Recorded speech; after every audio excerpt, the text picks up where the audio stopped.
লোভী বণিক। বাদশাহ হারুনুর রশিদ নগর ভ্রমণে বেরিয়েছেন।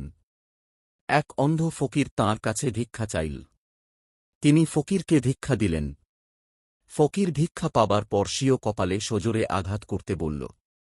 বাদশাহ আঘাত করতে ইতস্তত করলে ফকির বলল, কপালে আঘাত না করলে দান ফিরিয়ে নিন। বাদশাহ অগত্যা তার কপালে মৃদু আঘাত করলেন। বাদশাহ বুঝলেন, এ ফকিরের নিশ্চয়ই কিছু জীবনেতিহাস আছে। তাই তিনি দরবারে এসে ফকিরকে ডাকলেন এবং জিজ্ঞেস করলেন, তুমি ভিক্ষা পাবার পর কপালে আঘাত করতে বললে কেন? ফকির তখন তার জীবনের ঘটনা বলতে শুরু করল। ফকির বলল, আমি এই বাগদাদ শহরের একজন বড় ব্যবসায়ী ছিলাম। ব্যবসা পরিচালনার জন্য আমার 4-0টি উট ছিল। একদিন আমি 4-0টি উটে মাল বোঝাই করে দূরের এক শহরে মাল বিক্রি করে ফিরছিলাম। দেখলাম পথে একটি গাছের ছায়ায় একজন ফকির বসে আছে। আমিও খাবার জন্য ওই গাছের নিচে বসলাম। আমরা দুজনে মিলে খাওয়া দাওয়া করলাম।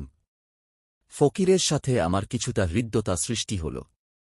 ফকির বলল, সামনের ওই পাহাড়ের অভ্যন্তরে প্রচুর গুপ্তধন রয়েছে। আমি ছাড়া আর কোন ব্যক্তি এর সন্ধান জানে না।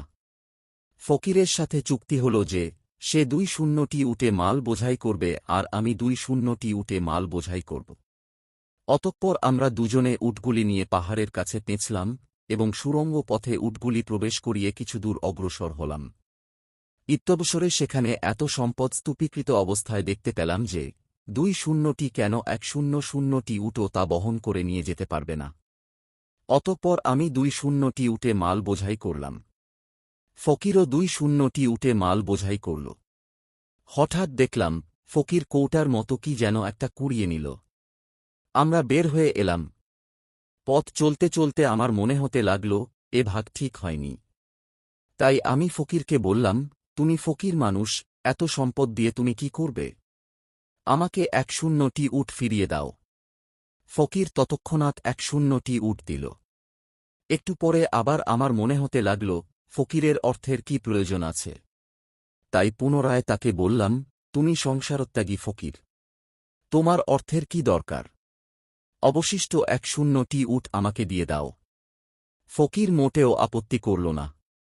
আমি 4-0টি উট নিয়ে পথ চলতে লাগলাম।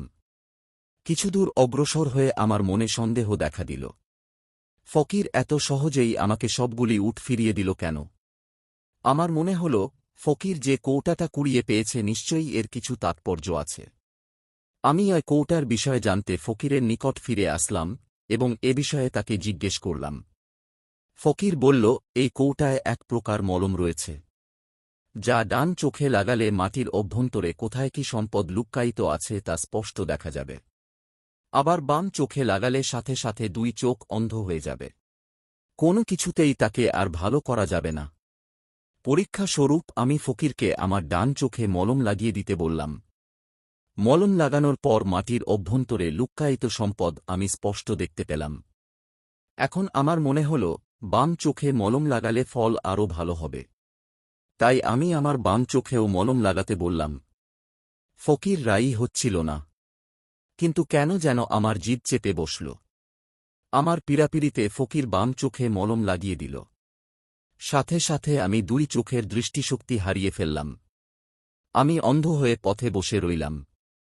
এদিকে ফকির আমার সব উট নিয়ে চলে গেল। এই বাগদাদেরই কতিপয় বণিক ওই পথে ফিরছিল। আমার এই অবস্থার কারণ জানতে পেরে তারা আমাকে শহরে পৌঁছে দিল। অতঃপর আমার জীবনের প্রতি বিতৃষ্ণা এল, কিন্তু আত্মহত্যা করতেও পারলাম না।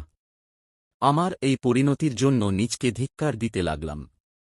নিজ কৃতকর্মের শাস্তি হিসাবে কপালে আঘাত গ্রহণ সাব্যস্ত করলাম। আঘাত না করলে কারো দান আমি গ্রহণ না করতে দৃঢ় সংকল্পবদ্ধ হলাম। শিক্ষা, লোভে পাপ, পাপে মৃত্যু। আশা করি ভিডিওটা থেকে আপনার কিছু শিক্ষা হয়েছে। আমরা এই চ্যানেলে জীবনের শিক্ষার ভিডিও আপলোড করে থাকি, তাই আমাদের চ্যানেলটা সাবস্ক্রাইব করে ভিডিওটাতে লাইক করবেন। ধন্যবাদ।